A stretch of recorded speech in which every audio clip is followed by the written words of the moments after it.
Hello everyone. গিজুনের কাছে তার HR ডিপার্টমেন্টের একটা ফ্রেন্ড আসে। আমার বিশ্বাসই হচ্ছে না তুমি ইনার বিরুদ্ধে সব কিছু করছিলে। ইনার উপর তুমি এত রেগেছিলে কেন? এটা কি তুমি এই জন্য করেছো কারণ সে তোমাকে 1 থেকে বের করে 3-তে দিয়ে দিয়েছে?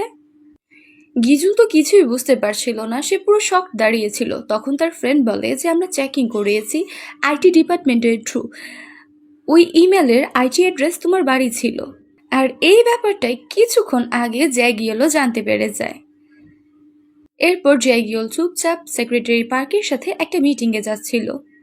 আর যাওয়ার সময় তার কাছে বারবার গিজুনের তরফ থেকে কল আসছিল, কিন্তু সে ইগনোর করে। জ্যাগিয়েল তাকে অর্ডার করে যে ফোন ওঠাও। তখন গিজুন বলে, তুমি আমার বাসা থেকে এই কাজটা করেছো? তুমি এত নীচ কাজটা তুমি কি করে করতে পারো ইনার বিরুদ্ধে? এটা শুনতেই সেক্রেটারি পার্ক কল কেটে দেয়। এরপর জ্যাগিউল আর পার্ককে দেখি যারা একসাথে কথা বলছিল, যেখানে জ্যাগিউল বলে যে তোমার রাগ আমার উপর ছিল কারণ আমি তোমার লাভ অ্যাকসেপ্ট করিনি। তো তুমি এসবের মাঝে ইনাকে কেন এনেছো? তুমি ডাইরেক্টলি আমার নাম নিতে পারতে। কিন্তু পার্ককে দেখে মনে হচ্ছিল সে অনেক স্বার্থপর হয়ে গেছে। পার্ক বলে, শুধু ইনাই কেন, যার জন্য আপনি এত কিছু করছেন ওর প্রেমে পাগল হয়ে গেছেন। আপনি কি আমার ভালোবাসা দেখেন না? জ্যাগিউল শুধু তাকে এইটুকুই বলে যে আই থিঙ্ক সবকিছু শেষ হয়ে গেছে, ইউ আর ফায়ার্ড। জ্যাগিউল যখন চলে যাচ্ছিল তখন মিস পার্ক তাকে পেছন থেকে হাক করে আর তাকে বলে যে প্লিজ আমাকে এইভাবে ছেড়ে দিও না। আমি মানছি যে আমি ভুল করেছি, কিন্তু তোমার থেকে আমাকে দূরে সরিও না। আমি বুঝতে পেরেছি যে আমি সেলফিশ হয়ে গিয়েছিলাম, কিন্তু প্লিজ আমাকে এইভাবে ছেড়ে যেও না। কিন্তু জ্যাগিউল তাকে দূরে সরায় আর সেখান থেকে চলে যায়। এখন এইদিকে দেখি যে সাঙ্গিউলের সব লোকেরা হেরে গেছে, ইনাকে কোনোভাবেই ইনভেস্টিগেশনে কাবু করতে পারছে না। এখন এই জন্য সাঙ্গিউল নিজে অ্যাকশনে আসে। সানগিউল বলে যে তোমাকে সারেন্ডার করাতে তোমার উইকনেস আমার জানতে হবে। এখন এটা শুনে ইনার ফেসে একটা স্মাইল চলে আসে। ইনা বলে এসবের কোনো কাজ হবে না। তখন সানগিউল বলে যে কাল রাতে তুমি টিম 3-র সাথে ডিনার করেছো, তাই না? আমার মনে হচ্ছে তুমি তাদের শিল্ড হতে যাচ্ছ। কিন্তু তুমি শিল্ড কিভাবে হবে যদি আমি তাদেরকে ডিস্ট্রয় করে দেই? আর তাদের সবার এক একটা ভুল বের করে তাকে বলে যে তাদের মধ্যে কি প্রবলেম আছে। এখন এইসব কিছু শোনার পর ইনা তো একেবারে শকে চলে যায়। অন্যদিকে আমরা গিজুনকে দেখি, সে যখন বাসায় আসে তখন আমরা দেখি যে সেক্রেটারি পার্ক তার জিনিসপত্র নিয়ে সেখান থেকে চলে যাচ্ছিল। গিজুন বলে, তুমি কি সব কিছু প্ল্যানিং করেই আমার বাসায় এসেছিলে? আমার ভুল হয়ে গেছে, আমি তোমায় বিশ্বাস করেছি আর এখানে থাকার জন্য জায়গা দিয়েছি। পার্ক বলে যে না, সত্যি আমি কোনো প্ল্যান করে তো আসিনি, কিন্তু আমার কাছে এটা সত্যি কোনো জায়গা ছিল না থাকার মতো, তাই আমি এখানে এসেছি। এরপর গিজুন বলে যে তোমার কি মনে হয় তুমি যা কিছু করেছো এর কারণে তোমার ভালোবাসা জ্যাগিউল কি কোনো প্রবলেমে পড়বে না? মিস পার্ক বলে, প্রত্যেকের ভালোবাসার ধারণটা ডিফারেন্ট থাকে। আমি অন্যের থেকে কেড়ে নিয়ে ভালোবাসতে পারি। আমার ভালোবাসাটা আসলেই সেলফিশ। অন্যদিকে গিজুন আরো বেশি টেন্স হয়ে যায় কারণ ইনা অনেক বেশি ড্রিঙ্ক করে ফেলেছে। গিজুন যখন তাকে ফেরত নিয়ে যাচ্ছিল তখন ইনা শুধু এটাই বলছিল যে আমি চেয়েছিলাম তোমাদের সবার শিল্ড হতে, কিন্তু মনে হয় আমার শিল্ডটাকে কেউ ভেঙে ফেলবে। এটা শুনতেই গিজুন বুঝতে পারে যে সাঙ্গিউল তাকে ব্ল্যাকমেল করছে টিম 3-কে নিয়ে। এখন এইসব কিছু ভেবে গিজুন একটা প্ল্যান করে। সে জ্যাগিউলকে কল করে আর একটা জায়গায় আসতে বলে দেখা করার জন্য। গিজুন তাকে বলে যে আমি শুনেছি কোম্পানি আইটি অ্যাড্রেসকে ট্রেস করেছে আর সেটা আমারই ঘর। জ্যাগিউল বলে যে আমি আগে থেকেই জানি এই কাজটা তুমি করোনি। তখন গিজুন বলে, সবাইকে এটাই বলো যে এইসব কিছু আমিই করেছি। আর এরপরই এই কেসটা এখানেই ক্লোজ করে দেওয়া হবে। বেশি থেকে বেশি হলে কি হবে, আমাকে পানিশমেন্ট দেবে আর কোম্পানি থেকে বের করে দেবে। আমি আমার জব আর কোম্পানিকে এতটা ভালোবাসি না যতটা আমি ইনাকে ভালোবাসি। কিন্তু জ্যাগিউল এটাতে রাজি ছিল না। গিজুন বলে, তুমি কি করবে? যতই সলিউশন বের করো সবগুলো গিয়ে ঘুরে ফিরে তোমার আর ইনার রিলেশনশিপেই যাবে। ইনার আর তোমার অনেক বেশি ক্ষতি হবে, তো এটার বিহাফে আমার লোকসান অনেকটা কম হবে। অন্যদিকে ইনা জানতে পারে যে কেউ আছে যে অ্যাডমিট করেছে যে এই ইমেলটা সেই করেছে কারণ সে ইনাকে ঘৃণা করে। আর এরপর সে জানতে পারে যে মিটিং 3টা বাজে আর তাকে ডাকা হয়েছে 4টা বাজে। এইসব কিছু জানার পর ইনা ভালো করেই বুঝতে পারে যে এইসব কিছু কে করতে পারে। এরপর মিটিং স্টার্ট হয়ে যায়। তখন গিজুনকে ডাকা হয়। সে যখনই কিছু বলতে যাবে তখনই ইনা রুমে চলে আসে। অ্যাকচুয়ালি সে খোঁজ নিয়ে ফেলেছিল আইপি অ্যাড্রেসটা গিজুনের বাসার। সে গিজুনকে কিছুই বলতে দেয় না। সে কিছু বলতে যাবে এর আগেই জ্যাগিয়ল অ্যাকশন নিয়ে নেয়। সে বলে ওই ফটোতে ইনার সাথে আমি ছিলাম। আমি আর ইনা আগে একে অপরকে ডেট করতাম, কিন্তু এরপর আমাদের ব্রেকআপ হয়ে গেছে। এরপর আমি বিয়ে করে ফেলেছি। যখন আমি ইনাকে এত বছর পর হঠাৎ করে দেখি তখন আমি আমার ফিলিংসগুলোকে কন্ট্রোল করতে পারিনি, আর এর জন্যই তাকে গ্রিট করে নিয়েছি। কিন্তু সে একজন ভিকটিম ছিল। আপনারা ফটোতে ভালো করেই দেখতে পারবেন যে আমি ওকে হাগ করেছি, কিন্তু ও কোনো এক্সপ্রেশনই দেয়নি। আর ওর ব্যাপারে যেটা বলা হয়েছে সেটা একেবারেই ভুল। সে কখনো কারোর সাথে ইনঅ্যাপ্রোপ্রিয়েট রিলেশনশিপে ছিল না। আর বাস, এই কথাটা তো জঙ্গলে আগুনের মতো চারদিকে ছড়িয়ে যায়। এখন সবাই তো জায়গায় জায়গায় বসে এটা নিয়ে গসিপ করছিল, কিন্তু আমাদের ইনা বসেছিল গিজনের সাথে। সে বলে তুমি একা এত বড় ডিসিশন কিভাবে নিয়ে ফেললে? তুমি আমাকে প্রোটেক্ট করতে গিয়ে নিজের স্যাক্রিফাইস করছিলে। কিন্তু গিজনের কথা ছিল আমি তোমার জন্য প্রত্যেকটা লিমিট ক্রস করতে পারি, কিন্তু এখন যা বলা হচ্ছে সেটা আমার একেবারেই পছন্দ হচ্ছে না। এখন মানুষ তোমাকে নিয়ে গসিপ করবে। এরপর ইনা সোজা যায় সেক্রেটারি পার্কের কাছে, যে তার জিনিসপত্র নিয়ে অফিস থেকে চলে যাচ্ছিল। মিস পার্কের মনে হয়েছিল যে ইনা এসেই তাকে একটা থাপ্পড় মারবে।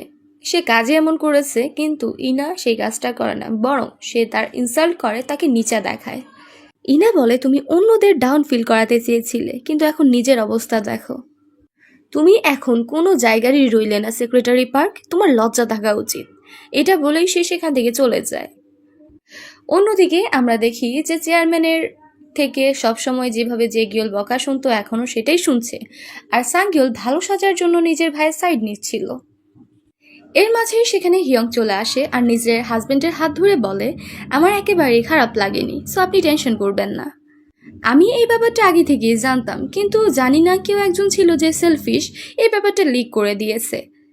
আমি জানতাম যে আমার হাজব্যান্ড আগে ইনার বয়ফ্রেন্ড ছিল, আর এখন সবাই তার উপর সূত্রতার কারণে সব কিছু করছে। এটার জন্য আমি একেবারেই রাগ নেই না আমার ফ্যামিলির মেম্বার। সো আমার কোম্পানির পুরো সাপোর্ট আপনার কোম্পানির উপর সবসময় থাকবে। তার কোম্পানির অনেক বড় রিসোর্স ছিল। সে বলে আমাদের রিসোর্সেস আর আপনাদের টেকনিক্যাল যদি একসাথে মিলে যায় তাহলে আমরা আনব্রেকেবল হয়ে যাব। আর এটা একটা এমন কোলাপ ছিল যেটা অনেক টাইম ধরে চেয়ারম্যান চাইছিল, কিন্তু এটার জন্য সে একটা কন্ডিশন রেখেছে, মানে এক প্রকার দাম বলা যায়। সে বলে এই বছরের মিটিংয়ে আপনি নতুন চেয়ারম্যান হিসেবে আমার হাজব্যান্ড জেগিলকে বানিয়ে দেবেন। আর হ্যাঁ, এই কোম্পানির সেকেন্ড প্রেসিডেন্ট আপনি আমার হাজব্যান্ডকেই বানাবেন। ভিতরে তো জেগিল একেবারেই চুপ থাকে, কিন্তু বাইরে আসার পর সে তার ওয়াইফের সাথে অনেক ঝগড়া লাগে। সে বলে আমরা তো ডিভোর্স করে নিচ্ছি, তাহলে এইসবের কি দরকার ছিল? তার ওয়াইফ তাকে বলে আমি যখন তোমার লাভ স্টোরি শুনেছি না, তখন আমার এত থ্রিল টাইপের লাগছিল। তুমি যে এত রোমান্টিক আমি তা জানতাম না। আমার মনে হচ্ছে জীবনে প্রথমবার আমি তোমার ভালোবাসার জন্য এতটা এক্সাইটেড। তোমাকে কখনোই আমি আমার হাত থেকে যেতে দেব না। তুমি যে এত রোমান্টিক আমি তোমার ওয়াইফ হয়েও জানতে পারলাম না। তুমি ইনাকে বাঁচানোর জন্য সবার সামনে নিজের রিলেশনশিপ অ্যাকসেপ্ট করেছো, ওয়াও। এখন আমি তোমাকে যেতে দেব না, জানো কার বাহানায়? ইনার বাহানায়। তুমি ইনাকে প্রোটেক্ট করার জন্য এসব কিছু করছো, আর দেখো আমিও ইনাকে প্রোটেক্ট করেছি। আর তুমি নিজে যদি প্রোটেক্টার থাকো তাহলেই তো তুমি ওর প্রোটেক্ট করতে পারবে, না হয় আমি তাকে ছিঁড়ে রেখে দেব। এখন জায়গায় জায়গায় সবাই ইনাকে নিয়েই গসিপ করছিল। তারা এটাও বলছিল যে ওকে এত কম বয়সে ডাইরেক্টর এই জন্য বানানো হয়েছে কারণ সে ভাইস প্রেসিডেন্টের সাথে রিলেশনশিপে ছিল। হতে পারে বিয়ের পরেও তাদের দুজনের রিলেশনশিপ আছে। এসব কিছু শুনে গিজনের বেশ খারাপ লাগে। এখন সব জায়গায় সব সিচুয়েশনে সবাই ইনাকে নিয়েই কথা বলছিল। এখানে আমরা দেখি যে মিস হিউন বারবার গিজুনকে ঘুরে ঘুরে দেখছিল, যেটা দেখে গিজুন কিছুটা শকড হয় যে ও আমাকে এইভাবে কেন দেখছে। অ্যাকচুয়ালি সে কিছুটা বুঝতে পেরেছে যে ইনা আর গিজুনের রিলেশনশিপ চলছে। সে তাকে জিজ্ঞেস করে তুমি তো ঠিক আছো না? এখন অফকোর্স যেখানে ইনা ঠিক নেই সেখানে গিজুন কি করে ঠিক থাকতে পারে? অন্যদিকে সাংগিওল রেগে পাগল হয়ে যাচ্ছিল। সে কোনোভাবে জেগিওলকে প্রেসিডেন্ট হওয়ার থেকে থামাতে চাইছিল, কিন্তু তার কাছে তো কিছুই নেই। এর পরের দিন সকালে যখন ইনা অফিসে আসে তখন অনেক কুল ভাইবে বলে আমি ইনা, গসিপ কুইন। তো আপনারা আমাকে নিয়ে অনেক গসিপ করে নিয়েছেন, কিন্তু এখন কাজে মনোযোগ দিন। আমি ফোকাস চাই, দ্যাটস অল। এরপর সাংকিওলের কাছে ওই স্পেশাল মেম্বারটা আসে যে অডিট টিম নাম্বার 3-এ। সে এসে বলে, আমি যবে থেকে ইনা আর সিইওর ব্যাপারে জানতে পেরেছি তখন আমি কিছুটা রিসার্চ করেছিলাম। সেই ফার্মাসিউটিক্যাল কোম্পানি ওইটার ব্যাপারে ডিটেলসগুলো জ্যাগিওলের কাছে যাচ্ছিল, আর ওই ডিটেলিং ফাইলটা ইনার ডেস্ক থেকে ডিলিট করা হয়েছে। এর মানে হলো সে এই কেসটাকে লুকিয়ে ফেলেছে, কারণ সে তার গার্লফ্রেন্ড। এখন এইটা শুনতে সাংগিওল অনেক বেশি খুশি হয়ে যায়, কারণ সে এই ক্লুটাই তো খুঁজছিল। সাংগিওল বলে, বাস, জ্যাগিওলের আর একটা কাছের মানুষকে আমি ভেঙে ফেলবো, তারপর আমার রাস্তা পরিষ্কার। অন্যদিকে আমরা পার্ককে দেখি যে অনেক বেশি প্রবলেমে ছিল। সে তার ফ্যামিলির যত টাকা ছিল, ঋণ ছিল আর কি, সেগুলো দিতে দিতে তার নিজের কাছে কিছুই নেই। সে একটা অ্যাপার্টমেন্ট নিজের জন্য রেন্ট করতে চাইছিল, কিন্তু তার কাছে এতটা টাকাই নেই। এরপর তার কাছে সাংগিওলের কল আসে। সে তাকে বলে, তুমি আমার ভাইয়ের অনেকগুলো সিক্রেট জানো যেগুলো বাকিরা জানে না, হয়তোবা তুমি ইনা আর জেগিওলের রিলেশনশিপটার ব্যাপারেও জানতে। আর এরপর সে তাকে এমন একটা অফার দেয় আর তাকে বলে যে তুমি রিজেক্ট করতে পারবে না। এরপর বছরের সেই মিটিংটা চলে আসে যেখানে অ্যানুয়াল শেয়ার হোল্ডারদের গ্র্যান্ড মিটিং হবে। সেখানে পুরো ফ্যামিলি ছিল, আর সেখানে ক্রাউড ক্রিয়েট করার জন্য অডিট টিমের কিছু মেম্বারও বসেছিল। সেখানে আমাদের গিজুনও ছিল। এখানে প্রেসিডেন্ট বলে যে আমি অনেক বুড়ো হয়ে গেছি, তো আমি আমার কোম্পানি আমার এক ছেলেকে দিতে চাই, আর আমার সেই ছেলে হলো জ্যাগিওল। এখন জ্যাগিওলের প্রেসিডেন্ট হওয়ার জন্য ভোটিং স্টার্ট হবে, আর এর আগে চেয়ারম্যান বলে যে কারো কি কোনো অমত আছে এতে।